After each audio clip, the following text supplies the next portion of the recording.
성경 봉독입니다. 다 같이 일어나셔서 로마서 10장 로마서 10장 10절 말씀 다 같이 합독하시겠습니다. 로마서 10장 10절입니다.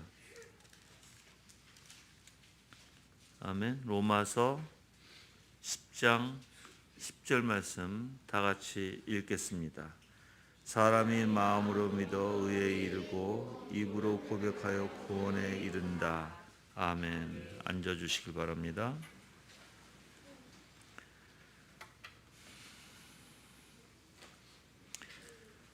이제 오늘은 계속해서 기독교 강요 3권 2장 믿음에 대해서 계속해서 말씀을 드리겠습니다. 사실 오늘은 8절서부터 시작하는데 그 전에 이 2장 자체가 이제 믿음에 대한 장인데 믿음을 설명하는 장이에요. 그래서 칼빈은 믿음을 정확하게 정의합니다. 신자에게는 믿음의 정의는 추상적이어서는 안 되고 그러니까 정확해야 한다고 얘기해요. 그래서 이제 로마 카톨릭이 가진 맹신을 단호하게 칼빈은 배척합니다. 그리고 구원을 누리는 믿음은 예수 그리스도를 아는 지식을 신뢰하는 것이고 또한 소망하는 것이라고 칼빈은 정의합니다. 이러한 지식은 우리가 이성적인 그냥 자연적 이성적인 지식에서 얻어지는 것이 아니라 성령님의 내적 역사에 의해서만 얻어지는 것입니다. 그래서 성령님께서 우리를 구원으로 이끄시기 위해서 우리의 속에서 예수 그리스도를 신뢰하게 하는 내적 교사의 역사를 수행하신다고 칼빈은 말합니다.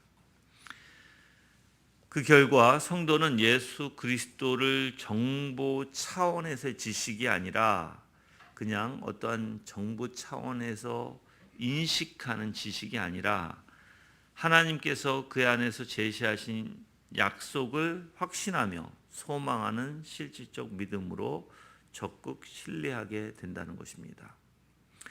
그래서 오늘은 사실 재밌어요. 오늘 이 내용이 참 재밌는 내용이라서 여러분들이 이제 올바로 배웠으면 좋겠고, 근데 이제 제가 염려하는 부분이 또 있어요. 왜 그러냐면 여기서는 사실 이제 형성된 믿음과 형성된 믿음에 대해서 이야기를 해요. 그러니까 가짜 믿음, 그러니까 쉽게 얘기하면 진짜 믿음이냐, 가짜 믿음이냐 이 내용을 많이 분석을 합니다.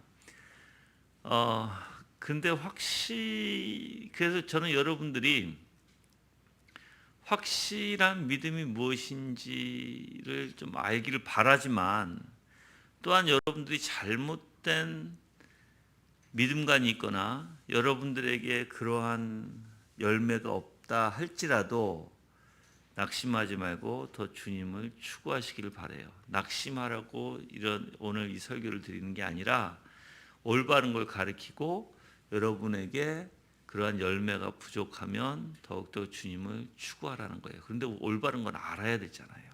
그렇죠? 그러니까 참 꺼내기 힘든 내용 주제 같아요. 우리 교회는 뭐 그냥 이런 주제를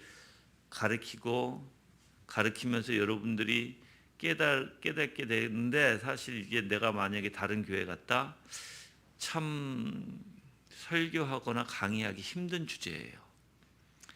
그래서 여러분들이 오늘 한번 정신 똑바로 차리고 한번 들어보세요. 어떠한 것이 진짜 참된 믿음인가. 그리고 여러분들도 자신을 점검하는 시간이 되기를 바랍니다. 그래서 8절에는 이제 형성된 믿음과 미형성된 믿음에 대해서 얘기합니다. 그러니까 형식적인 믿음이죠. 그 두 부분을 나눠서 얘기를 하는데, 근데 칼빈은 사실 이 두 가지를 그러니까는 구별하는 것은 무가치하다 이렇게 얘기해요. 사실 왜 그러냐면 믿음은 확실히 그러니까는 참된 믿음, 그러니까 얘기하면 참된 믿음이면 믿음이지 무슨 뭐 거기에 또 다른 믿음이 있냐 이런 식으로 해서 이걸 구별하는 거 싫어해요. 그러니까 참된 믿음은 믿음이라는 거예요. 그러니까 믿음은 하나밖에 없다라는 거예요. 그럼 근데 이제 그런데 성경에서는 여러 가지의 믿음 있는 모습들의 그러한 이야기들이 나와요. 성경 구절에서. 그래서 그런 것들을 비교를 해요. 근데 그것도 결국은 믿음이 없음이지 뭐 미완성된 뭐 믿음이다 이거는 좀 잘못된 것이다라고 얘기를 해요. 자, 만약에 어떻게 보면 미형성된 아직까지 어떻게 보면 우리가 아까도 형식적인 믿음 안에서 만약에 형식적인 믿음이면 뭐가 그러니까 참된 믿음이면 그러니까 반대로 참된 믿음이면 뭐가 따라와야 될까요?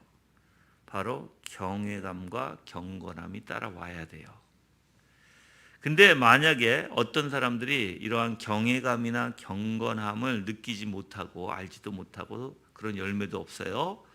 그러면서 그냥 구원받기 위해서는 동의만 성경에 나온 말씀을 동의만 하고 행위로 선행을 지키면 된다라고 하는 그런 일부의 사람들이 있었어요. 그때 당시에. 그거를 칼빈은 너무 어떻게 보면 잘못됐다. 그거는 그렇게 생각하는 건 너무나 잘못된 것이다라는 것을 논박합니다. 그래서 만약에 성령님이 우리 안에서 조명 주시고 증거하지 그러니까 조명을 주셨으면 뭐가 나타나죠? 증거가 나타나요. 조명의 원리는 그냥 가만히 빛만 비춰주는 게 아니라 비춰주셨으면 거기에 대한 열매, 즉 증거가 증명이 분명히 하게끔 돼 있거든요. 근데 이 사람들은 그냥 우리가 동의만 하고 그냥 선행을 하면 되지라고 생각하는 사람들. 그 사람들은 성령의 조명도 믿지 않는 것이고 또한 조명의 증거도 믿을 필요 없다라고 생각하는 자들이죠. 그러니까 우리가 그냥 그 동의해. 성경 하나님의 말씀에 나 동의해. 그리고 우리가 착실하게 살면 되잖아. 그게 믿음이잖아. 라고 하는 사람들은 성령의 조명도 필요 없다는 거죠. 그렇죠? 그래서 성령의 조명에 대한 증거도 필요 없다는 것이에요. 그들이 말하는 것은. 근데 분명한 것은 성경에서는 그렇게 얘기하지 않아요. 그렇죠? 분명히 하나님에 대한 경외심이 있어야 돼요. 믿음에는. 만약에 이러한 경외심이 결여된다면 신념에 불과할 거예요. 그런데 이 사람들은 그 신념을 잘못 생각해서 믿음이라고 생각하는 거예요. 그러니까 신념과 믿음은 구분이 돼야 돼요. 신념이라는 것은 그냥 종교심의 원리 안에 자기가 무엇을 동의를 하겠죠. 신념은 동의를 할 수밖에 없어요. 그렇죠? 배웠어요. 동의했어요. 그리고 동의했으니까 그래 착실하게 살자 이런 원리예요. 그건 절대 믿음이 될 수 없다. 알았죠? 그래서 성령의 역사가 있지 아니하면 그럼 성령님은 어떻게 해주실까요? 우리 안에 조명, 빛을 주세요. 빛을 주시면 가장 먼저 하나님이 어떤 분이신지 알게 돼요. 내 존재가 어떠한 존재인지 깨닫게 돼요. 그래서 내가 죄인이란 걸 알게 되고 하나님 앞에 겸손히 엎드리게 돼요. 그리고 하나님을 경외한 마음이 생기게 돼요. 이 조명의 원리 안에. 그래서 하나님 앞에 더욱더 겸손히 엎드리려고 하는 마음이 참된 믿음의 마음이겠죠. 그래서 만약에 성령께서 우리의 마음을 깨우쳐 주셔서 믿음을 일으키지 않아도 구원에 관한 것을 얻을 수 있다라고 생각하는 사람들은 잘못됐다라는 것이에요. 그거는 신념에 불과하지 믿음은 아니다. 그래서 이제 믿음의 본질을 사실 성경인 하나님의 말씀에서 분명히 말하고 있습니다. 또한 잘못 생각하는 사람들은요, 성경에 나오는 아까도 얘기지만 내용들을 동의만 한다면 그냥 믿음으로 보려고 하는 사고가 있어요. 그래서 지성적 동의죠. 즉 마음으로 인한 의지적 동의까지 나와야 함에도 불구하고 의지적 동의는 없어요. 그냥 지성에서만 끝나는 거예요. 이해했어. 그래 알아. 그 역사적 믿음이라고 또한 얘기하는 거거든요. 그런 부분들을. 그렇지만 그건 참된 믿음은 아니죠. 그렇죠? 예. 그래서 하나님을 경멸하는 자조차도 성경에 제시하는 것을 동의함으로써 받아들일 수 있다면 그것은 믿음으로 그들은 간주하려는 것이다라고 얘기해요. 그건 믿음이 아닌데도. 그래서 이러한 것들을 먼저 알아야 된다고 칼빈은 얘기해요. 즉 사람이 자신의 노력을 통해서 믿음을 얻게 되는지 혹은 성령께서 믿음으로 말미암아 그의 입양된 사실을 증거하시는지 그것을 알아야 된다는 거예요. 근데 이 사람들은 지금 뭐예요? 어떤 사람들이에요? 지금 잘못 생각하고 있는 사람들. 자신의 노력을 통해서 믿음을 얻게 된다는 사고를 가진 사람들이라는 거예요. 즉 믿음은요 성령님의 역사하심이에요. 성령님의 역사하심이 있지 아니하면 믿음이 없습니다. 그래서 성령께서 우리를 하나님의 자녀로 입양하시잖아요, 그렇죠? 연합시키시잖아요. 그럼 그 입양된 자에게 분명히 증거로 나타내실 거예요. 그게 성령님의 역사예요. 그래서 성령님의 역사는 분명히 뭐가 있다? 증거가 있다라는 거예요. 증거가 있지 아니하면 그거는 성령의 역사가 아니다. 예. 또한 잘못된 사람들, 잘못 생각하고 있는 사람들은 믿음이 참된 믿음인지 점검도 하지 않고 그냥 그들이 자기의 생각에 빠져서 자기 성경적이지도 않죠. 그냥 자기의 어떠한 잘못된 인간적인 방법과 인간적인 생각 안에서 자기의 믿음이라는 것을 스스로 정의해버리고 만다는 것입니다. 성령님이라는 것은 아예 생각지도 못하고요. 그들은 성령님의 역사에 대해서. 믿는다는 행위의 시작에는 이미 화해가 포함되어 있다라고 칼빈은 얘기해요. 자, 누가 믿어요? 내가 하나님을 믿어요. 그럼 거기에 뭐가 있냐면 하나님과 나와의 화해가 있다라는 거예요. 이미 그 안에. 그래서 인간은 이러한 하나님과의 화해로 말미암아 하나님께 어떻게 할 수 있어요? 나아갈 수 있어요. 하나님께 더 가까이 접근할 수 있을 것입니다. 그러나 믿지 않는 자들이 잘못 생각하는 사람들은 로마서 10장 10절 오늘 말씀을 인용합니다. 사람이 마음으로 믿어 의에 이르고, 그렇죠? 근데 그들은 신중하게 생각지 않는 거예요, 이 말씀을. 그래서 믿음에 대해서 그냥 동의하면, 마음으로 믿어라는 게 그냥 동의하면 의에 이른다라고 생각하는 거예요. 그게 잘못됐다는 것이죠. 동의하는 그 자체가 머리에, 지성에만 머무는 것이 아니라 사실 마음에 속한 것이고 또한 지성에 속한 것이라기보다는 의지에 속한 것이다. 그래서 의지가 중요해요. 분명히 내가 동의를 하잖아요. 지성에만 머물러서는 안 된다는 거예요. 어디까지? 의지까지. 우리가 지정의가 있잖아요. 그렇죠? 의지까지 머문다는 것은 이 세 가지 전인격으로 인정하고 확신한다는 거예요. 그리고 내가 의지까지 머문다는 것은 내가 그렇게 알고 그렇게 살아간다는 뜻이에요. 예.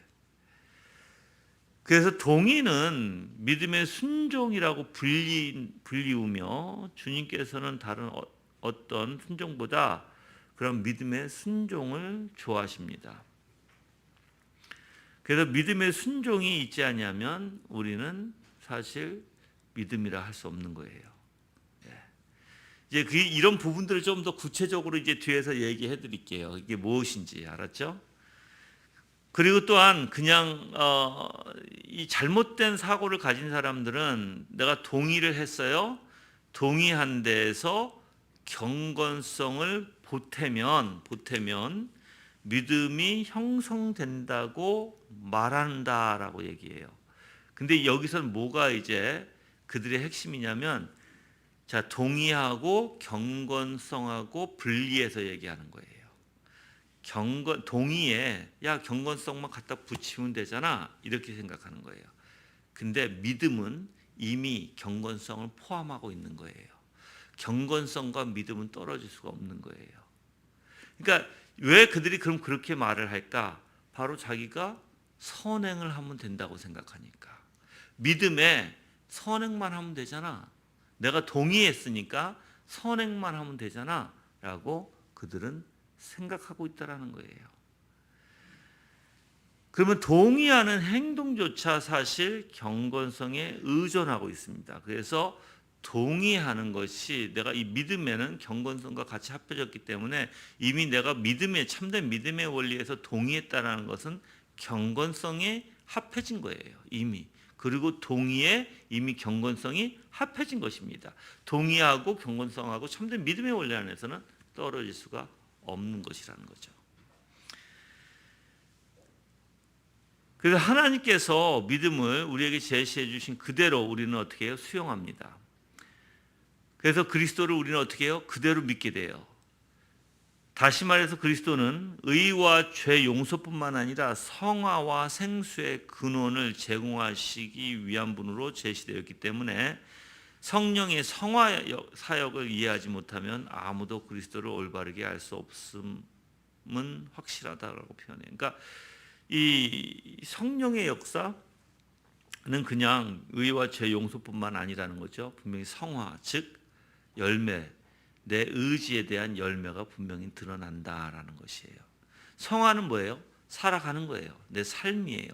삶에서 어떤 삶, 거룩하고 경건한 삶을 살게 돼 있어요. 성화 안에서는.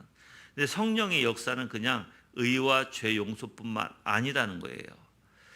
그래서 이러한 성화의 사역을 이해하지 못하면 우리는 그리스도를 올바로 알 수 없다라고 칼빈은 말하고 있는 것입니다. 조금 더 쉽게 말하자면 믿음은 그리스도에 대한 지식에 의존하는 것입니다. 그리고 그리스도의 영, 즉 성령께서는 성화 사역이 없이는 알 수가 없고요. 그래서 우리가 성화의 사역, 성화의 삶이 있지 아니하면 우리 성령님의 역사하심, 성령님이 어떻게 역사하신지조차도 우리는 구분을 못하고 있다라는 거죠. 그래서 믿음은 경건한 것을 좋아하는 성향과 결코 분리될 수 없다는 것입니다. 자, 이제 여러분들이 믿음이 있으면 뭘 좋아하게 돼요? 경건한 거, 거룩한 걸 좋아하게 돼요. 이미 거기에 포함되어 있으니까 믿음이라는 것에. 그래서 믿음은 뭘 분명히 한다? 성화의 삶을 분명히 드러낼 것이다. 그게 성령님의 역사니까. 그래서 성령님의 역사는 분명히 우리 삶 가운데 이제 성화의 삶을, 열매를 증거시켜준다라는 것이에요. 그렇죠? 이게 이제 8절의 내용이었고요. 이제 9절에 들어가서는 고린도전서 3장 2절 말씀에 대한 이제 내용을 설명합니다. 여기서도 형성된 믿음과 미형성된 믿음의 차이를 얘기해요. 이제 고린도전서 가볼까요? 13장 2절.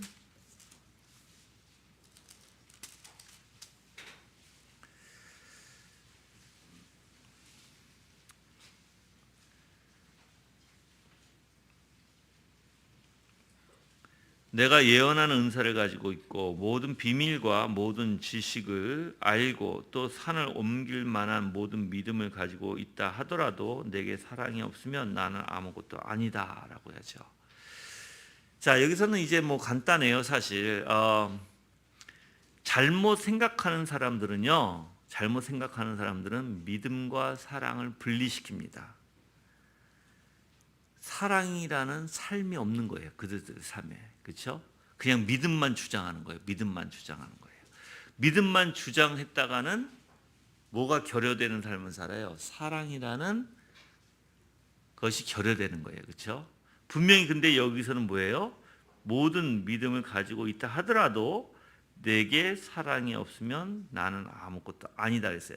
그러니까 믿음과 사랑을 떨어뜨릴 수 있어요? 없다라는 거죠. 그렇죠? 예. 그래서 이제 우리가 고린도전서 12장에 보면은 이제 방언하는 능력을 가진 사람도 나와요. 그렇죠? 예언하는 은사를 가지고 있는 사람도 나와요. 근데 사실 어떻게 보면 이러한 성령님의 은사들은 뭐예요? 교회라는 몸 전체에 더 큰 은혜와 유익을 주기 위함이에요. 그렇죠? 그래서 더욱 이제 교회에 더욱 큰 은사 그리고 더욱 더 큰 덕을 이제 주기 위해서 더 큰 은사를 사모하라라고 이제 고린도전서 12장 31절에 얘기해요. 너희는 더욱 큰 은사를 사모하여라 이렇게 얘기죠. 자, 그래서 분명히 그러면 이 더 큰 은사가 뭘까? 이제 13장에 그래서 사랑장이 나오는 거예요. 더 큰 은사는 사랑이에요, 사랑. 근데 여러분들도 잘 아시다시피 이러한 방언의 은사 또는 뭐 예언의 은사, 병 고치는 은사 등등은 이제 사실 구원받지 않는 사람도 할 수 있어요. 구원받지 않는 사람도 할 수 있어요. 구약에서는 사울도 예언했어요. 그렇죠? 예. 그래서 여러분들이 발렘도 또한 예언했어요. 그렇죠? 그래서 우리는 이 성령의 인치심이 없는 자들도 이렇게 성령의 은사를 하나님께서 때론 그들에게 주신다는 거예요. 예. 그런데 아무리 그런 은사가 있을지라도 사랑이 없으면 어떻게 돼요? 아무것도 아니라는 거예요. 사랑이 없으면. 자, 이런 은사들은 뭐 때문에 주어졌다? 아까 교회의 덕이 되기 위해서, 교회의 덕을 세우기 위해서 주신 은사예요. 근데 가장 큰 덕, 그리고 이런 은사들이 참된 덕이 되려면 뭐가 있어야 돼요? 사랑이 있어야 된다는 것이에요. 근데 이 잘못된 사람들은 그냥 방언의 은사나 예언의 은사 이런 것들을 자기네가 교회에서 마구잡이로 활용한다 해서 그들은 그걸 믿음이라고 생각하는 거예요. 믿음으로. 근데 참된 믿음은 아니죠. 그런 것들이 아무리 있을지라도 사랑이 없으면 그건 아무것도 아니라고 했으니까.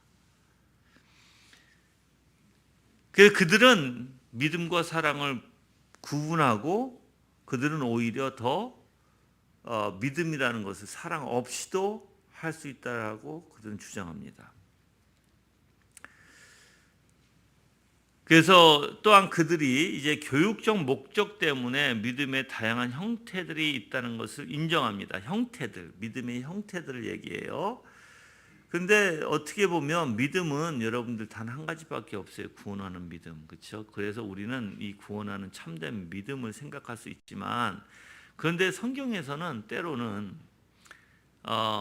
우리 여기서도 여러분들 얘기하잖아요. 그러니까 자 보세요. 우리가 13장 고린도전서 13장에 2절 다시 한번 읽을게요. 내가 예언하는 은사를 가지고 있고 모든 비밀과 모든 지식을 알고 산을 옮길 만한 모든 믿음을 가지고 있다 하더라도 이거 참된 믿음이 아니잖아요. 근데 믿음을 가지고 있더라도 해요. 즉 이러한 은사를 가진 사람들을 믿음이라고 표현은 합니다. 그런데 이 믿음은 구원하는 믿음이 아니에요. 그러니까 믿음이라는 단어는 사용해요. 그런데 참된 믿음이 아니라는 거예요. 구원하는 믿음이 아니라는 표현이에요. 그래서 이러한 경건한 자들은 하나님을 믿는 자들 참된 믿음을 가지고 있는 사람들은 단 한 가지 믿음만이 존재하는 것을 분명히 인정합니다. 근데 이제 불경건한 사람들 참된 믿음이 없는 사람들은 하나님의 존재를 믿고 또한 복음의 이야기와 성경의 여러 부분들을 진리라고도 생각을 해요. 그렇죠? 그들이 다시 한번 얘기할게요. 믿음이 없는 사람이에요. 근데 그 사람들도 교회에 나올 수 있어요. 교회 나와서 들으면서 하나님의 말씀 진짜 참되구나. 하나님의 존재 진짜 참되시구나. 성경의 여러 가지 이야기들 정말 진실이구나 라고 생각할 수 있어요. 그렇죠? 예. 자, 이러한 불경건한 사람으로 제가 표현할게요. 그런 사람들을. 불경건한 사람들은 하나님의 말씀이 분명히 하나님으로부터 주어진 것이라고 생각합니다. 그들도 교회 나와서 들으면서. 그러면서 그들은 하나님의 계명들을 또 무시하지도 않아요. 완전히 지키려고도 해요. 그리고 하나님의 경고하심과 약속하심에 대해서도 그들은 감동받아요. 불경건한 자들이. 이런 부류의 사람들은요, 노골적으로 불경건의 태도는 보이지 않아요. 무슨 소리인지 아시죠? 교회 나와요. 들어요. 하나님의 말씀이 참되다고 인정도 해요. 그래서 그들은 하나님의 경고함도 들어요. 그래서 함부로 날뛰지는 않아요. 죄성이. 그래서 노골적으로 경건의 태도를 불경건의 태도로 하나님의 말씀을 공격하지도 않아요. 이들은. 그래서 하나님의 말씀을 거부하거나 또한 이들은 경멸하지도 않아요.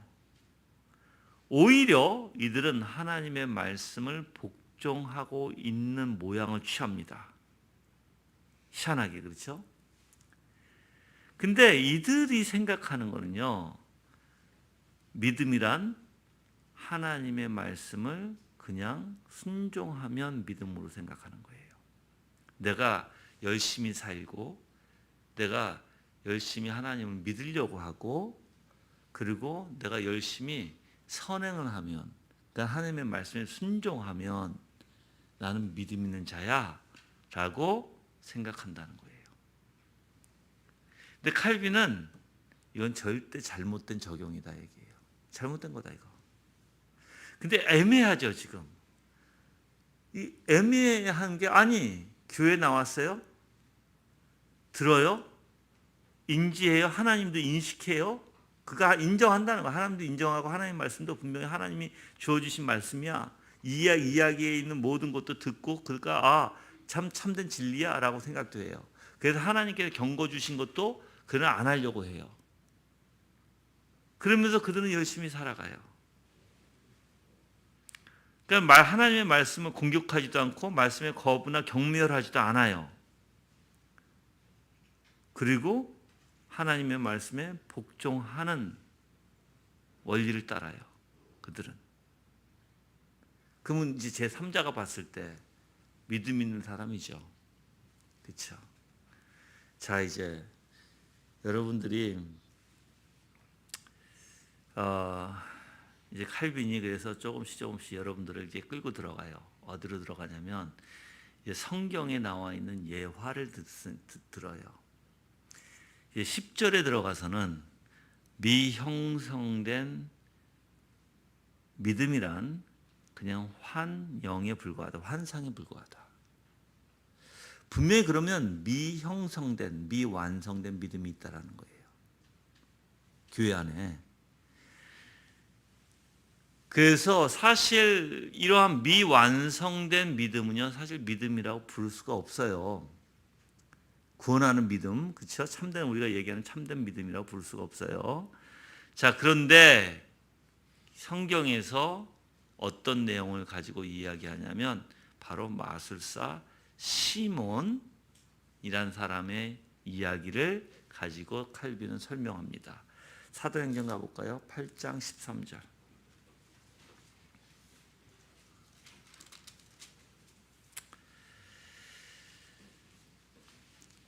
자, 8장 13절에 이렇게 얘기해요. 시몬 자신도 믿고 세례를 받았으며 전심으로 빌립을 따라다니면서 그 일어나는 표적들과 큰 기적들을 보고 놀랐다 얘기했어요. 믿고라는 단어 쓰잖아요. 그렇죠? 믿고라는 단어. 근데 이렇게 따랐어요. 그런데 8장 18절에 볼게요. 18절에 가서 사도들의 안수로 성령이 임하는 것을 보고 시몬이 그들에게 돈을 주며라고 얘기했어요. 즉 믿음 없음이 드러났죠. 그러면 이 마술사 시몬에게 믿는다는 말이 적용됐을 때 우리는 이 말을 시몬이 그 마음속에 믿음이 없었음에도 불구하고 말로만 믿는 채 하였다고 주장하는 사람들과는 다르게 우리는 그가 정말 믿었다라고 말할 수 있다라는 거예요. 정말. 그런데 여러분들 이제 좀 혼동하지 마세요. 그러니까 결론을 얘기하면 마수와 시몬은 믿긴 믿었어요. 그런데 구원하는 믿음까지는 가지 못했다라는 거예요. 자, 그래서 마수와 시몬이 복음의 위험에 압도당해서 그 모종의 믿음을 보였으며 따라서 그리스도를 생명과 구원의 구주로 인정하여 기꺼이 그리스도에게 속한 자가 되기 위해서 입교하였다고 칼빈 자신은 생각한다, 이렇게 얘기해요.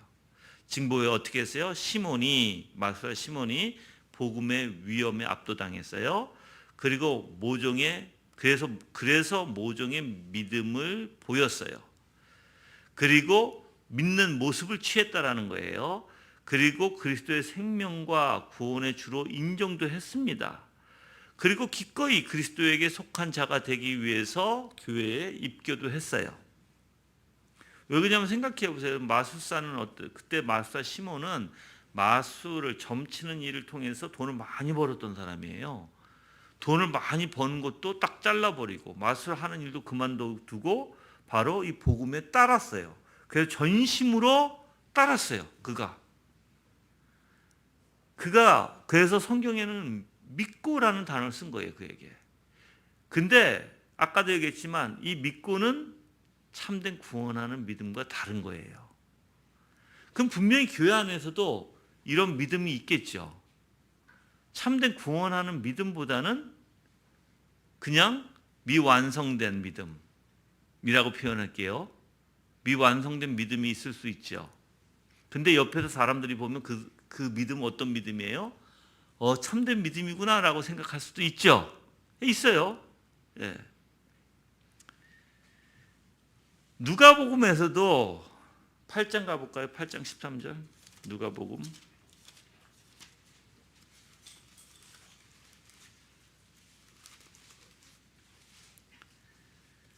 8장 13절에 바위 위에 떨어진 것들은 그들 들을 때는 그 말씀을 기쁘게 받아들이나 뿌리가 없어서 잠시 믿다가 시험 때에 떨어져 나가는 자들을 뜻한다. 잠시 믿은 거예요. 여기 또 믿다가라는 단어 쓰죠. 예. 그리고 또한 뿌리가 내리기도 전에 시들어 죽는 사람이 있어요. 그렇죠? 우리가 8장 6, 7절 볼게요.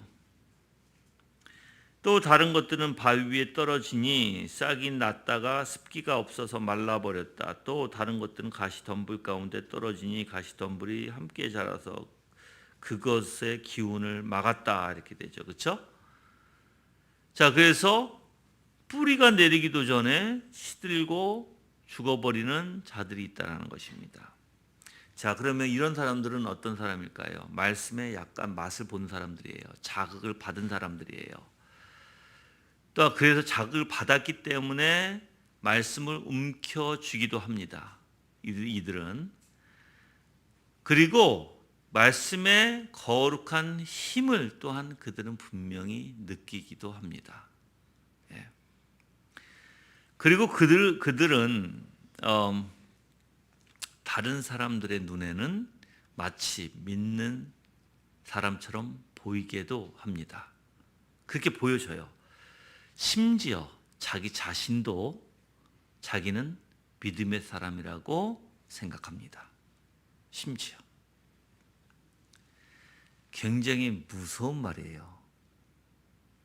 나는 여러분들이 지금 내가 설명을 천천히 하고 있거든요. 막 설교같이 하지 않아. 왜냐면 아이들도 있고 여러분들 아주 중요한 내용이라서 그래요. 그래서 나는 여러분들이 참된 믿음이 뭔지 알았으면 좋겠어요. 정말 깨달았으면 좋겠어. 그리고 또한 그들 지금 어떻게 보면은 미완성된 믿음을 가진 사람들은 자기들이 하나님의 말씀에 경의를 표하며 그것이 곧 경건이라고 또한 믿습니다. 그리고 또한 아까도 얘기했지만 하나님의 말씀을 노골적으로 분명하게 비난하거나 경멸하지도 않아요. 이들은 여러분들. 오히려 그렇게 하는 사람들을 불경건한 자라고 그래서 그들 스스로도 얘기를 해요. 자, 그들 마음에 동의는 하죠. 아까도 여기서 하나님이 계신다는 것 동의, 하나님의 말씀이 참된 하나님의 말씀의 신탁, 즉 하나님으로부터 왔다는 것도 인정해요. 성경에 있는 말씀 모든 걸 다 인정해요. 그러니까 앉아서 어떻게 해요? 네, 아멘 아멘 하고 앉아 있겠죠. 그리고 또한 하나님의 가르친 말씀을 그들은 실질적으로 나가서 순종하려고도 해요. 예, 다 해요, 그들은. 그런데 이들이 할 수 없는 게 하나 있어요. 할 수 없는 게. 절대적으로 할 수 없는 건데, 즉 말씀이 또 하나님의 확신이 정말 마음속에 깊이 스며들어서 정착되는 것은 못합니다.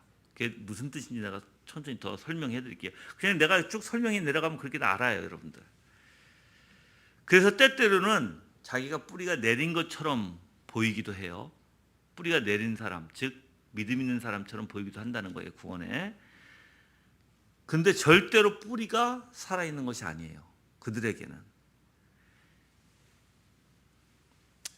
그래서 칼빈은 이렇게 얘기해요. 인간의 마음에는 허영심이 깃들일 틈이 너무 많고 거짓이 도사리고 있을 공간이 너무 넓으며 또한 인간의 기만적인 위선으로 치장되어 있으므로 스스로 속을 때가 종종 있다, 이렇게 얘기해요. 스스로 속이는 거죠. 믿음이 없으면서도 스스로 속이는 거예요. 자기의 지식적인 동의 맞다라고 생각하고 인정하면서 스스로 속이는 거예요. 자, 그러나 이러한 믿음의 그림자로 자랑하는 사람들은 그런 점에서 볼 때 귀신들보다 더 나을 것이 없다는 점을 알아야 한다 그래요. 왜? 여기서 이제 칼빈이 결정적인 걸 얘기해요. 뭐냐면 이러한 부류의 사람들이 귀신들보다 훨씬 열등하다는 것은 명백하다. 왜냐하면 그들은 귀신들조차도 알고 떠는 사실들을 하나님 어떻게 해요? 그들은 하나님의 존전 앞에 떨죠. 근데 그들은 듣고 이런 사실들을 그러니까 하나님에 대해서 듣지만 그들은 떨질 않아요.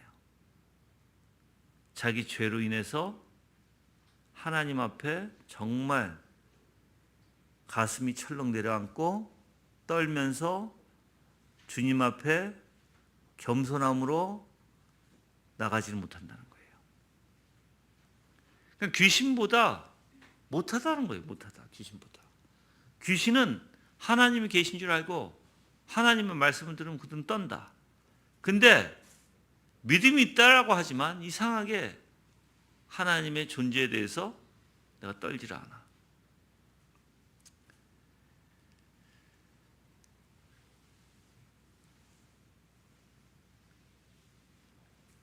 그래서 여러분들이 한번 잘 생각해 보시면 이제 좀 더 구체적으로 들어가요. 이제 구체적으로 들어가는데 잠깐 여기서 정리해 드리면 분명히 교회 안에 말씀을 듣고 다 믿음 있는 것 같이 보일 수가 있다. 근데 그런 믿음이 참된 믿음이 아닐 수 있다. 참된 믿음이 아닌 사람은 절대 마음의 뿌리를 깊이 내려서 그러니까 이렇게 표현하면 돼요. 하나님의 것을 받았잖아요. 뿌리 깊이 내린다는 건 뭐냐면 그 말씀이 실질적으로 내 생각과 마음을 주장하게 되고요. 난 이제 이건 저편이에요. 주장하게 되고 내가 그 하나님을 인지하게 되고 확신하게 되고 내가 그 말씀에 동의하게 되고 동의하다 보면 그냥 머리로만 동의하는 게 아니라 실질적인 내 의지까지 동의가 돼서 내 삶으로 그대로 이렇게 나타내게 돼요. 근데 그들은 절대 그렇게 못한다. 그냥 미완성된 믿음, 거짓 믿음, 자기 스스로도 속이고 있는 믿음은 절대로 그 말씀이 그렇게 깊이 마음속에 새겨져서 그 삶이 될 수는 없다. 뿌리가 될 수는 없다. 그냥 순종하는 척하는 것이지. 순종하려고 하는 것이라는 거예요. 순종하려고 하는 것. 그래서 하나님께서 경고시키고 경계할 때 그래 이거 안 해야지 라고 생각하면서 자기는 또 열심히 또 성경 말씀도 읽기도 해요. 그리고 저기는 또 열심히 그 경고에 따라서 내가 죄를 안 지려고도 해요. 그렇지만 그렇다고 해서 그게 참된 믿음은 절대 아니다. 자, 이제 그래서 마스터 시몬에 대해서 얘기한 거죠. 이제 11절에 들어가면 버림받은 자에게도 믿음이 있는가? 있어요. 답은 있다. 근데 이게 참된 믿음인가? 아니래. 참된 믿음은 아니다. 그래서 칼빈은 어떤 사람에게는 버림받은 자에게 믿음이 있다 이렇게 얘기해요. 이 믿음은 아까 뭐 어떤 믿음 얘기해요? 동의적 믿음, 그렇죠? 감동적 믿음, 일시적 믿음이라고 표현하는 거예요. 이것을. 근데 믿음이 있어요. 아까도 얘기했잖아요. 믿고라고 표현을 쓰잖아요, 그렇죠? 근데 믿었는데 뭐예요? 결실을 못 맺어서 다 떠나가 버려. 예. 근데 구원받기로 예정된 사람들, 그들에게만 참된 믿음의 빛을 하나님께로부터 받고 복음의 능력에 참여하게 되는 거예요. 근데 버림받은 자들은 이상하게 믿는 사람들과 비슷한 현상이 나타날 경우가 있어요. 버림받은 자들임에도 불구하고 그게 감동을 가진다는 거예요. 감동을. 아, 그래? 하고 자기의 생각과 마음에서 감동을 일으키기도 합니다. 그래서 스스로 판단하기에 선택받은 자와 전혀 다름이 없음을 또한 우리는 경험으로 안다라고 칼빈은 얘기해요.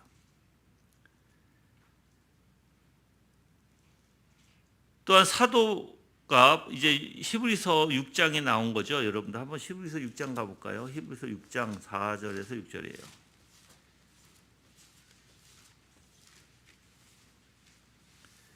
히브리서 6장 4절에서 6절 말씀에 보면 한 번 비춤을 받고 하늘의 선물도 맛보고 성령에 참여한 바 자가 되고 하나님의 선한 말씀과 오는 시대의 능력을 맛보고 나서도 타락한 자들은 회개에 이르도록 다시 새롭게 하는 것이 불가능하다.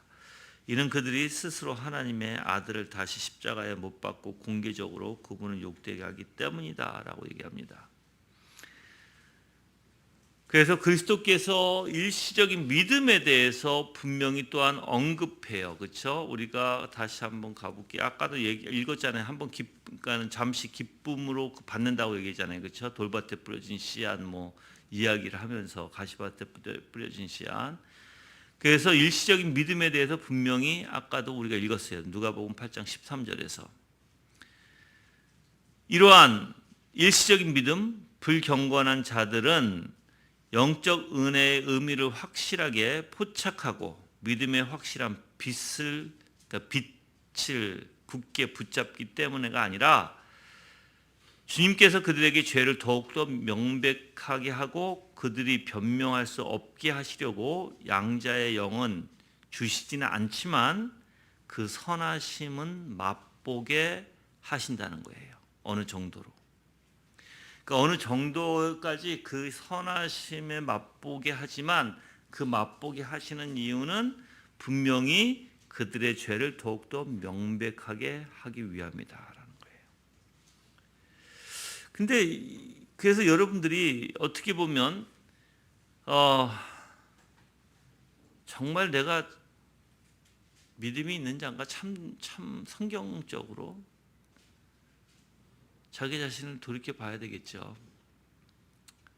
믿음이 없는 자면 결국은 지옥으로 갈 수밖에 없어요. 그러니까 여러분 자신을 속이지 말아야 돼요. 그 이야기도 칼빈이 해요. 정직해라.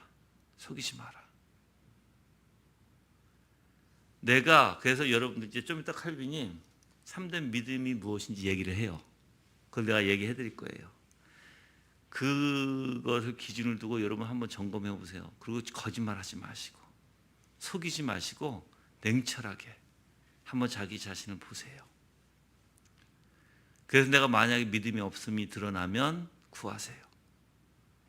정말 주님 앞에 간절히 간구하셔야 돼요. 온 힘을 다해서 간구하셔야 돼요. 언제까지? 주실 때까지. 그래서 선택받은 자들과 일시적인 믿음을 받은 자들 사이에는 유사점이 많다는 거예요. 큰 유사점이 많이 있어요. 그런데 일시적인 믿음을 가진 사람은 하나님을 아버지라고 크게 부를 수 있는 확신이 없다는 거예요. 이 부분에 대해 사실 이 부분이 아주 핵심적인 부분이에요. 이 부분을 제가 좀 이따 풀어드릴게요. 이게 뭔지. 오직 선택받은 자들 안에는 뭐가 있냐면 확신이 있다. 어떤 확신? 그러니까 높이 평가한 확신이라고 표현해요. 칼빈은. 그냥 일반적인 확신이 아니라 정말 하나님이 주시는 무엇인가 특별한 높은 확신이라고 표현하는 거예요. 그게 분명히 있다. 선택받은 자들에게는. 그 확신이 뭔지 이제 그 다음 절에 가서 설명을 해요. 하나님은 선택된 사람들만 썩지 않는 씨로 영원히 중생케 하셔서 그들 마음속에 심어진 생명의 씨가 결코 멸종되지 않도록 하시고, 따라서 하나님은 입양의 은사를 지속적이고 확실케 하시려고 선택된 자들 속에 굳게 인치시는 것이다 그랬어요. 그러니까 지속적이고 확실케 하시려고 선택된 자들 속에 굳게 인치신다. 그러면 성령께서 버림받은 자들에게 어떻게 해요? 미약하게 역사하실지라도 미약하게 분명히 성령께서 그들에게 가르치는 어떤 방침, 즉 선택받은 사람들을 가르치는 방식과 지금 버림받은 자들에게 미약하게 역사하실지라도 분명히 그러한 가르침의 방침은 분명히 있다라는 거예요. 자, 성령께서 우리를 가르치실 때 이제 차이가 있어요. 이제 여러분들 잘 들어보세요. 지금부터 아마 잘 들어보시면 좋을 것 같아요. 뭐 지금 여지껏 잘 들었지만 다시 잘 들어보세요. 여러분들, 우리가 아무리 신자라도 하나님의 택함 받은 자일지라도 우리가 살아갈 때 우리가 육신의 어떤 자만심이 있겠죠, 그렇죠? 자만심이 슬그머니 올라올 때, 그리고 믿음보다는 자기의 자만심이 더 커지기 시작할 때 하나님이 어떻게 할까요? 그게 자리 잡지 못하게, 내 마음속에 자리 잡지 못하도록 이제 하나님께서 이제 겸손케 하시기 위해서 치실 때가 있어요. 그렇죠? 여러모로 이제 여러 가지 방법으로 해요. 여러 가지 방법으로 치실 때가 있어요. 물론 버림받은 자들에게도 그러한 교육 방법이 분명히 있을 거예요. 하나님이 동일하게. 그래서 버림받은 자들에게도 선택받은 자들에게도 분명히 동일하게 하나님께서 그 육의 교만을 꺾기 위해서, 치기 위해서 역사하시는 가르침이 있을 거라는 거예요. 그렇죠?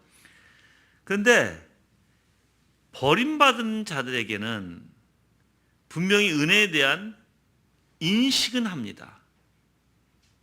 인식은 하는데 희한하게 확신성이 없어요. 그러니까 혼미하다는 거. 혼미해서 은혜의 실체보다는 은혜의 그림자, 은혜의 실체보다는 은혜의 그림자를 파악할 뿐이고 은혜의 그림자만 봤기 때문에 미약하게 그런 모습들은 살짝 드러날 거예요. 자, 그러면 살짝 드러난다는 것은 내가 교만했어요? 하나님이 치셨어요? 그러면 그래 내가 잘못했구나 인식도 해요. 그러면서 자기가 하나님 앞에 주님 정말 뭐 내가 잘못했어요라고 얘기는 할 수 있겠죠. 그렇죠? 근데 뭐가 없어요. 이 사람들에게. 즉 선택받은 자들이 갖고 있는 모습이 없어요. 그게 뭐냐면 죄 용서를 확증해 주셔서 우리가 죄 용서를 확증해 주실 때 우리가 특별한 믿음에서 그 용서를 붙들고 우리의 삶에 적용하는 원리가 믿지 않는 선택받은 자들에게는 없다. 아니, 선택받지 않는 자들에게는 없다. 즉 무슨 뜻이냐면, 자 보세요.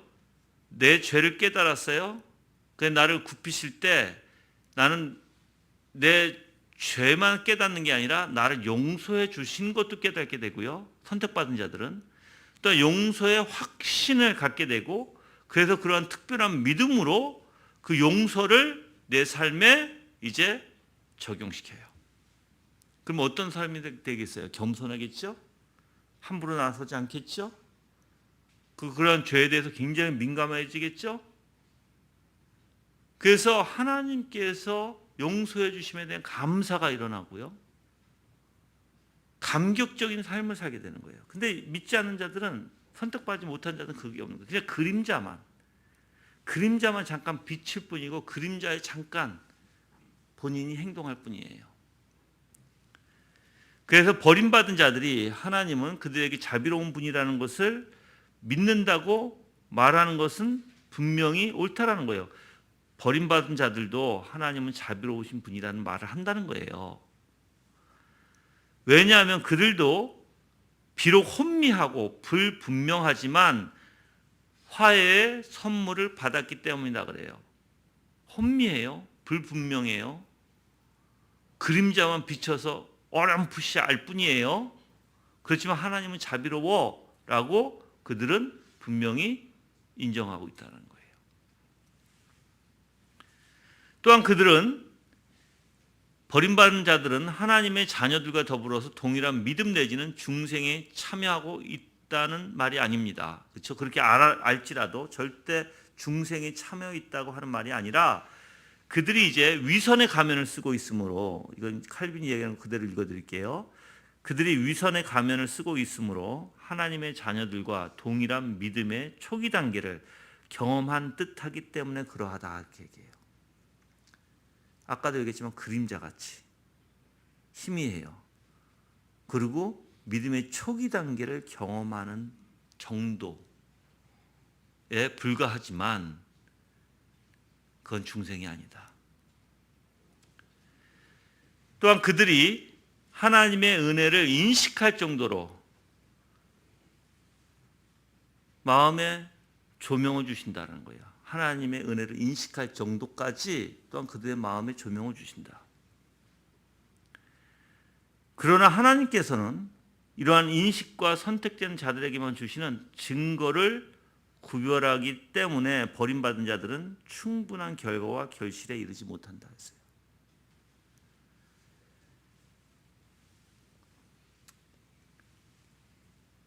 그래서 여러분들이 중요한 게 내 성화의 삶에 결실을 맺어야 된다는 거예요.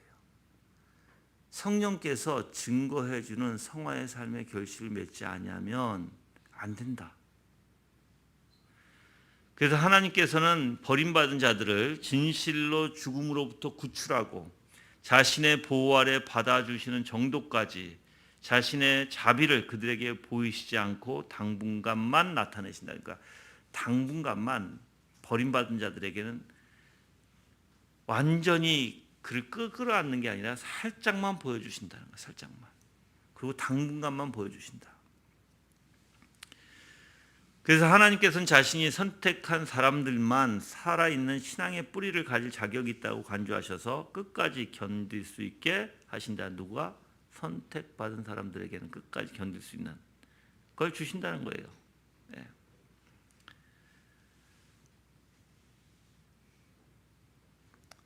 그래서 어떻게 보면 하나님께서 이제 일시적으로만 은혜를 인식하게 하고 나중에 그러한 은혜가 소멸되게 하는 일을 하실지라도 그 누구도 하나님을 막을 수가 없다.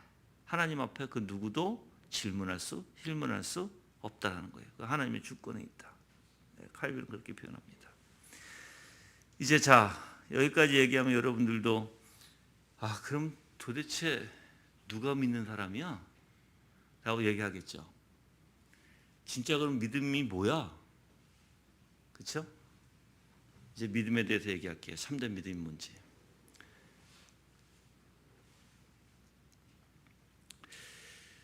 자, 참된 거짓 믿음부터 얘기할게요. 거짓 믿음은 사랑이 없다고 아까 얘기했어요. 그리고 일시적인 것처럼 소멸되고 말아요.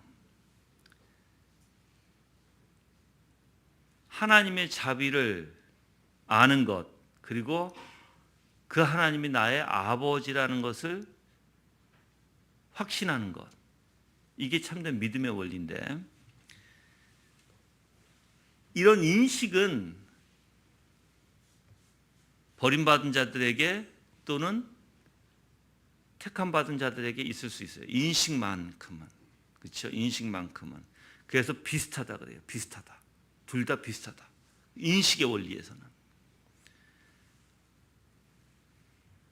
근데 버림받은 자들이 성경에 선택된 자들에게만 허락된 신비한 계시에 도달할 수 있을 만큼 깊이 스며드는 사실은 나는 부인한다라고 칼빈은 얘기해요. 그러니까 성경에서 하나님의 은혜를 맛보고 정말 중생한 자들, 그리고 정말 신앙이 있는 자들이 어떤 하나님께서 정말 깨닫게 해주신 신비한 계시에 도달할 수 있을 만큼 마음에 스며들어야 되는데, 절대 일시적인 믿음을 가진 사람들, 버림받은 사람들은 그게 없다. 절대 있을 수 없다. 그거는. 그래서 버림받은 자들이 하나님의 뜻을 불변하는 모습 그대로 파악하거나 하나님의 뜻의 진실성을 꾸준히 받아들인다는 것을 나는 부인한다라고 얘기해요. 꾸준성이 없다는 거예요. 그런 꾸준성이. 하나님의 뜻의 진실성을 꾸준히 받아들인다? 절대 있을 수 없다. 또한 버림받은 자들은 일시적인 인식에만 안주한다. 일시적인 인식. 그러니까 내가 하나님을 인식하는 거예요. 배운 대로, 들은 대로. 그래서 설교를 들으면 아멘 아멘 해요. 다 인식해요. 근데 거기에만 안주한다는 거예요. 거기에 만족하고, 그리고 자기가 또한 착하게 살아가면 다 되는 줄 알고. 또한 버림받은 자들이 살아있는 뿌리를 내릴 만큼 깊이 심겨지지 않는 나무와 같다 했어요. 뿌리가 내릴 만큼. 그래서 뿌리가 내려야지 살잖아요. 그렇죠? 그 정도는 아니다. 근데 이 나무는 아직까지 뿌리가 내려지지 않았을지라도 이 나무는 몇 년 동안 꽃과 잎을 낼 뿐이 아니라 열매까지도 맺을 수 있다. 잠시. 이건 잠시예요. 영원한 열매가 아니에요. 열매가 계속 나와야 되는데 그게 아니라 잠시. 근데 이제 이 나무는 뿌리가 이제 내리지 않았기 때문에 어떻게 돼요? 결국 시간이 가면 갈수록 시들고 말라서 버리게 된다 그래요. 첫 사람 아담의 반역으로 하나님의 형상이 아담의 마음과 영혼에서 말살된 것 같이 하나님께서 악인들에게도 그의 은혜의 빛을 조금 비추시다가 나중에 그 빛이 소멸되도록 허락하시는 것은 전혀 이상한 일이 아니다. 그러니까 반대로 얘기하면 여러분들 생각해요. 하나님을 뿌리 깊게 내가 하나님과 관계를 갖고 정말 선택받은 자고 성령께서 역사하시면 뭐가 더욱더 살아난다? 하나님의 형상이 더욱더 살아난다. 그들 마음에서부터. 그렇죠? 그런데 버림받은 자들은 하나님의 형상이 살아나지 않는다. 절대로. 계속 시간이 가면 갈수록 오히려 그들은 하나님의 형상이 더 보이지 않는다.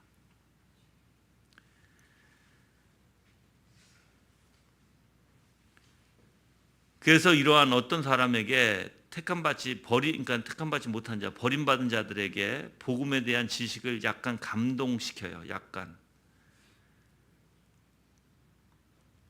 또한 택함받은 자들에게, 선택받은 자들에게는 깊이 감화를 시켜요. 달라요. 약간 감화를 시키는 것과 깊이 뿌리 있게 감화시키는 건 다릅니다.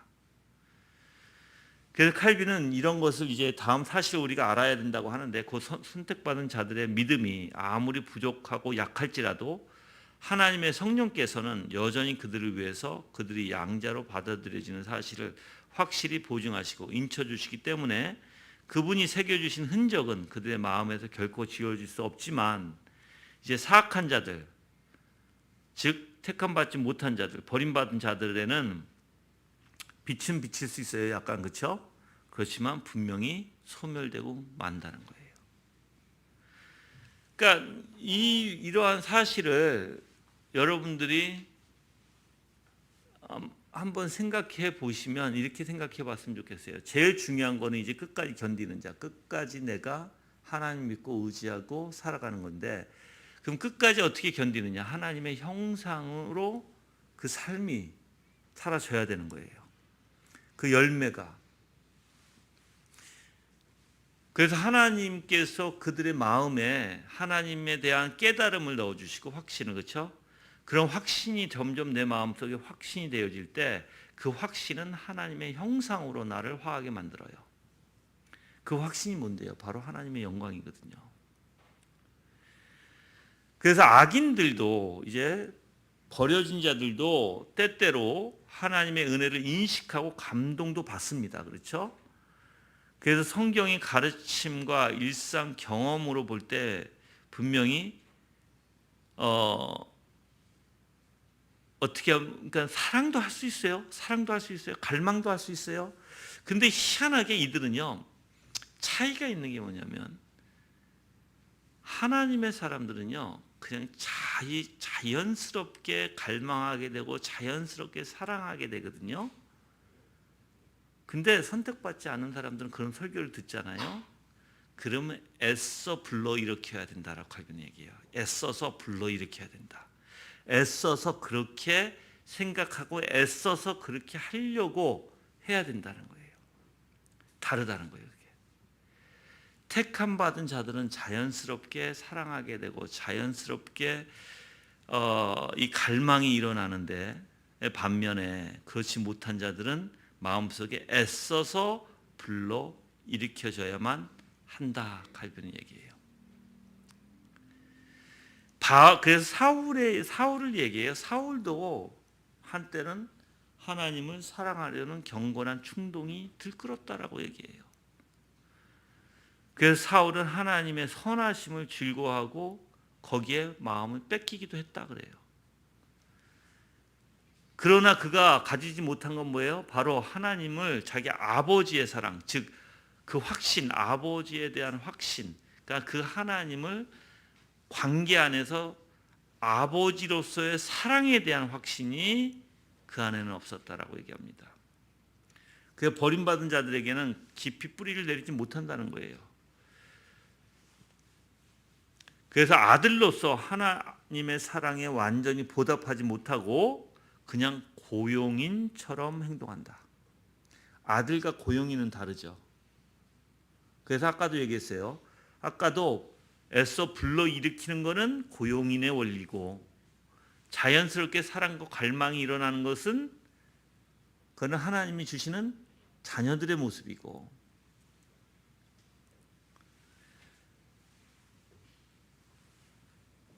그 사랑의 성령님은요, 그리스도께만 주어졌고 그리스도께서는 자신들의 지체들 속에 사랑의 성령을 불어 넣으시기 때문이다라고 얘기합니다.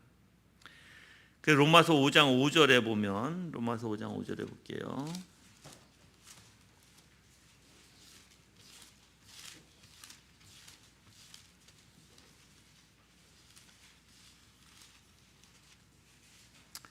그 소망은 우리를 실망시키지 아니하니 이는 우리에게 주어진 성령으로 말미암아 하나님의 사랑이 우리 마음속에 부어졌기 때문이다 그래요. 그러니까 분명히 성령이 있는 사람, 아버지와 관계가 있는 사람은 뭐가 있어요? 사랑이 있다는 거예요. 사랑이. 누구의 사랑? 아버지의 사랑. 하나님의 사랑이 그들 마음속에 분명히 있다는 것입니다. 그래서 칼빈은 이렇게 얘기합니다.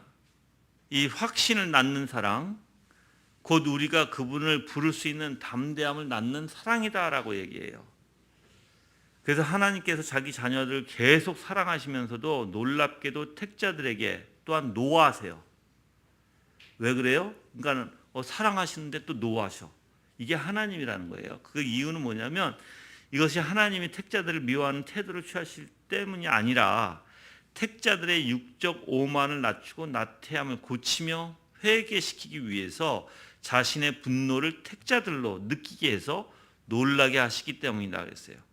그러므로 하나님의 자녀들은 하나님이 그들이나 그들의 죄에 대해 분노하실 뿐만 아니라 동시에 자비로우시다는 것을 생각하는 자들이다 그래요. 자, 그럼 택자들은 어떤 사고를 가져요? 하나님은 분명히 죄에 대해서 노하시는 하나님이지만 하나님은 매우 자비로우신 분이다라는 걸 이거 두 가지를 다 느끼는 거예요. 하나님의 사랑도 느끼지만 하나님의 진노함도 느끼는 거예요. 이게 바로 택자들의 모습이다라는 거예요. 왜요? 우리를 낮추시고 나태함을 고치시기 위해서, 그래서 회개로 인도하시기 위해서. 그 칼빈은 이렇게 얘기해요. 왜냐하면 택자들은 하나님의 진노를 돌이키도록 간절히 기도하지만 택자들은 그럼에도 불구하고 고요한 확신을 가지고 피난처를 찾아 그분에게 피하기 때문이다 그랬어요. 근데 반대로 버림받은 자들은 하나님의 진노를 돌이키기보다는 자기가 안 하려고 하지. 그러니까 용서함에 대한 것이 모르는 거죠. 죄의 용서함을 자기 스스로 자기가 만들어가요. 그러니까 하나님으로부터 용서함을 받는 게 아니라 그냥 자기가 안 하면 되고 자기가 그냥 안 해서 자기 스스로 만족하면 되는 거예요.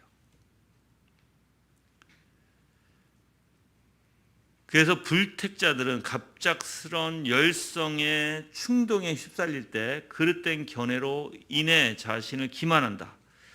그들은 너무나 나태하여 자신들의 마음을 올바로 살피지도 못하고요. 이건 비택자들이에요. 그래서 이들은 항상 자기 마음을 거짓을 고하는 자들, 즉 기만하는 자들.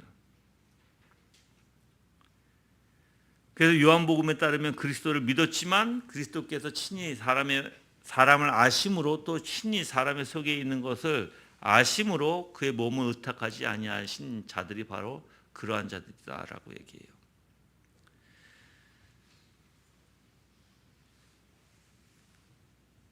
그래서 여러분들이 어떻게 보면 이 버림받은 자들과 정말 선택받은 자들 사이에 공통적인 모습이 많다라는 거예요. 근데 분명한 것은 다르다. 마음 깊이 하나님께서 확신의 계시를 주셔서 정말 그들의 삶이 성화 안에서 그리스도의 형상으로 변화되고 사랑과 갈망으로 자연스럽게 살아가도록 역사하신다. 그 가운데서는 하나님이 내 죄 때문에 진노하신다는 것을 알지만 또한 하나님이 자비로우시다는 것을 알아서 믿음으로 그 자비를 쫓아가지만 또 반대로 그 진노함을 보고 겸손히 낮아지는 사람들이다라는 거예요. 이게 실질적으로 있어야 된다는 거예요, 삶 속에.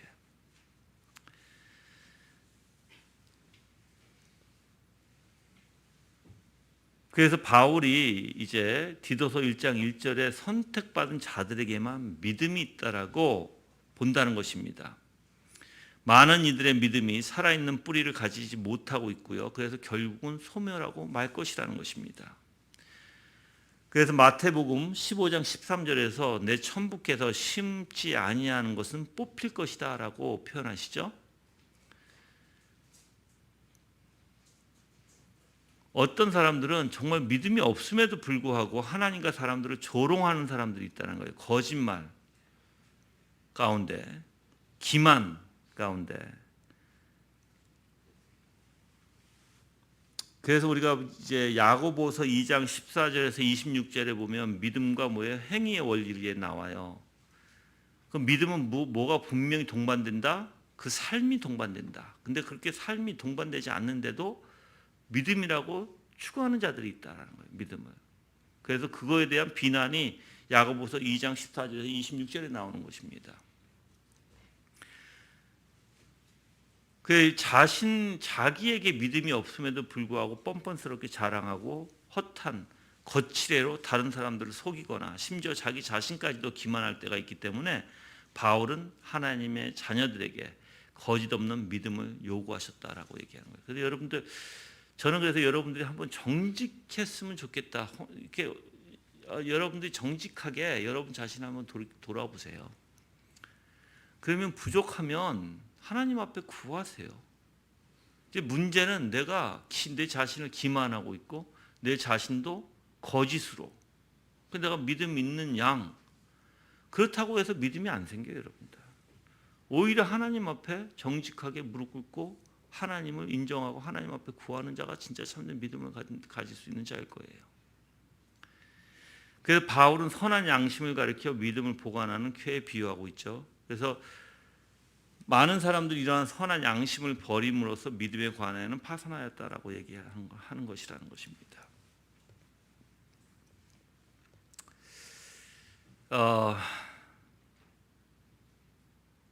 13절에는 제가 다음 주에 할게요. 근데 저 간단하게 얘기하면 제가 정리해서 다시 여러분들이 혼동하지 않게 얘기할게요. 이제 13절까지 내가 다 이렇게 포함해서 얘기할게요. 믿음은요, 하나님을 확신하는 데 있어요. 어떤 확신? 하나님의 모든 속성과 하나님의 주권과 하나님의 모든 것에 대한 확신이에요. 근데 성령께서는 그런 걸 하나씩 때로는 하나님의 주권에 대해서 깨닫게 하시고, 때로는 하나님의 사랑에 대해서 깨닫게 하시고, 때로는 하나님의 자비하심에 대해서 깨닫게 하시고, 그렇죠? 그런데 계속해서 날 깨닫게 하시거든요. 더 깊이. 그럼 깨닫게 하실 때마다 어떻게 되냐면 내 마음속에 깊이 심겨지게 되는 거예요. 내 영혼에, 마음에 깊이 심겨지게 되면 어떤 현상이 나타나냐면 그게 실질적으로 내 삶의 증거가 되는 거예요. 이게 없이는 절대 믿음 있는 사람이라 말할 수 없다라는 거예요, 칼빈은. 그럼 믿음은 뭔가 확신이라는 거예요. 어떤 확신? 하나님에 대한 확신. 이 확신은 고차원적인, 그러니까 높은 확신이라고 표현해요, 칼빈은. 그러니까 우리가 그냥 생각하는 일반 확신이 아니라 성령께서 주시는 확신. 그래서 내가 하나님을 깨닫게 되면 깨닫게 될수록 그 하나님이 사랑을 나한테 보여주셨으면 그 사랑이 내 마음에 심겨지게 되고, 내 마음에 심겨졌을 때 그 사랑이 하나님의 그리스도의 형상으로 화돼서 내가 그렇게 사랑하는 삶을 살게 된다는 것입니다. 그럼 여러분들이 매일 하나님을 믿는 믿음 가운데 산다면 점점 우리는 어떻게 져야 돼요? 더욱더 깊어져야 되고, 더욱더 그리스도의 형상을 닮아가야 되고, 더욱더 확신 가운데 있어야 되고, 더욱더 이제 그게 사실 구원의 확신의 원리예요, 여러분들. 다른 게 아니야. 근데 내가 여러분들에도 믿으면 항상 확신이라고 얘기하잖아요. 하나님을 확신하는 거라고 그렇게 얘기를 하잖아요. 칼빈도 똑같이 얘기해요. 근데 그냥 머리로만 확신하는 게 아니라는 거예요. 마음에 깊이 새겨진다. 절대 근데 버림받은 자들은 그게 없다. 잠시 있다가도 그냥 사라진다. 그게 뿌리 깊게 박힐 수가 없다, 그들에게는. 자, 무섭지 않아요? 교회 다니는 사람들을 얘기하는 거예요, 칼빈은. 바깥의 세상 사람들을 얘기하는 게 아니에요. 어떻게 보면 일시적인 믿음을 가질 수 있다는 거예요. 거짓된, 기만된 믿음을 가질 수 있다는 거예요. 참된 믿음이 아니라. 근데 여러분들, 제가 누누이 얘기하잖아요. 하나님의 사람들은 하나님의 원리 속에서 살아갈 수밖에 없다. 흉내를 낼 수는 있어요. 믿음이 없는 사람들이 흉내를 낼 수는 없지만, 정말 여러분들, 우리가 이제 보면 진짜 그거를 당연시 진짜로 내가 받은 사람 같이 진짜로 그것에 대해서 행하는 사람과, 받지 않았는데 받은 것처럼 행하는 사람과는 달라요. 진짜 내 삶 속에서 묻어나서 그게 실질적으로 꾸준히 내 삶을 주장하는 삶이 되는 건지, 아니면 살짝 그게 묻은 것처럼 표현은 하나 금방 사라지고 없어지는 사람은 다르겠죠. 저는 하나님께서 내가 이제 여러분들에게 누누이 이런 얘기를 하지만 하나님께서 역사에서 깨닫게 해주시면 가장 먼저 사고부터 변해요. 사람이 사고부터 변하기 시작하고 무조건 하나님의 것이라면 아멘해요. 절대 토달지 않습니다. 내가 누누이 얘기하죠. 하나님의 사람은요, 죄를 짓다가도 하나님의 뜻이 아니야 그러면 죄가 탁 멈춰져요. 여러분들 그냥 탁 멈춰질 수밖에 없어요. 내가 막 변명하다가도 그건 하나님의 뜻이 아니고 그건 변명이잖아. 말이 툭 멈춰져요. 그냥 생각도 안 나요. 마음에. 왜 그러냐면 벌써 마음에 깊숙이 뿌리 박혔기 때문에 그래요. 깊숙이 뿌리 박혀서 뭐가 참된지 알아서 그래요. 그들도 스스로. 그것만 잠깐만 일깨워주면 그들의 마음에서는 다시 하나님에 대한 확신이 일어나기 시작하고 하나님의 나라의 역사가 그 안에서 역사되어지기 시작하는 거예요. 달라요, 여러분들. 진짜 하나님의 사람들 만나면 달라요. 그들의 삶을 꾸준히 보면 달라요. 금방 나타나요. 아무리 그렇게 흉내를 내려고 해도 진짜 뿌리가 깊이 박혀서 나오는 것과 그렇지 않고 겉으로 하는 것과는 차이가 나겠죠. 그러니까 지금 칼빈은 얘기해 겉으로 충분히 할 수 있다. 감동도 받을 수 있다. 느낄 수도 있다. 알 수도 있다. 인지할 수도 있다. 동의할 수도 있다. 그렇지만 깊은 뿌리가 없다. 성령께서 그들 마음속에서 역사하시는 그래서 그 깊은 뿌리 속에서 그 삶으로 성령의 증명이 나타나는 그런 삶을 꾸준히 할 수는 없다. 그거예요. 물론 저가 계속 지금 13절까지 사실 저가 대강 얘기한 거예요.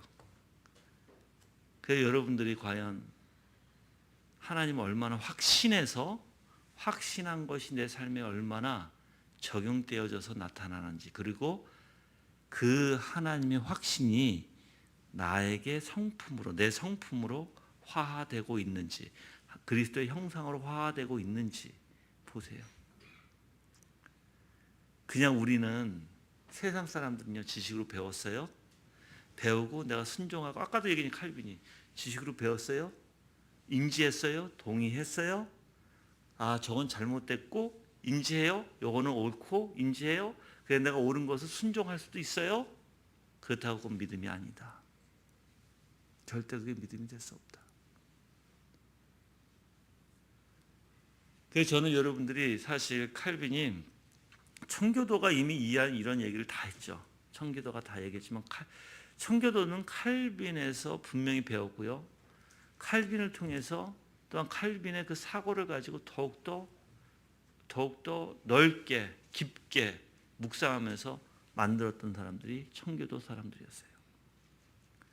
그러니까 충분히 여기서도 칼빈이 참된 믿음에 대해서 얘기하고 성령의 놀라운 능력에 대해서 지금 말하고 있는 거예요, 여러분들. 그러니까 저는 여러분들이 다시 한번 여러분 자신을 점검했으면 좋겠어요. 속이지 말고 솔직히 속여봤자 여러분들한테 아무 덕이 안 돼요. 솔직히. 그리고 만약에 정말 내가 믿음의 그런 모습들이 내가 다음 주는 저는 휴가고 다음 주는 우리 이동훈 목사님이 강의해 주실 텐데 13절부터 다시 한번 들어보세요. 그럼 여러분들이 한번 점검하시고 만약에 내가 이런 믿음이 없다 그럼 구하세요. 구하고 찾고 두드리는 자 그런 자에게 하나님이 충분히 하나님의 언약을 실질적으로 이루실 것입니다. 그러니까는 여러분들이 너무 낙심하지 말고 근데 중요한 거는 정직한 거예요. 여러분 자신의 정직해서 내가 더욱더 하나님 앞에 겸손히 정말 실질적인 삶으로 살아가기를 간절히 소망하는 사람들이 되기를 정말 기도합니다. 다 같이 합심으로 기도하겠습니다. 주님의 은혜 가운데 살고 더욱더 참된 믿음을 주셔서 우리가 확신 가운데 살면서 그 확신이 우리의 삶에 적용되고 실체화될 수 있도록 주님 우리를 이끌어 주옵소서라고 다 같이 간구하는 시간 갖겠습니다.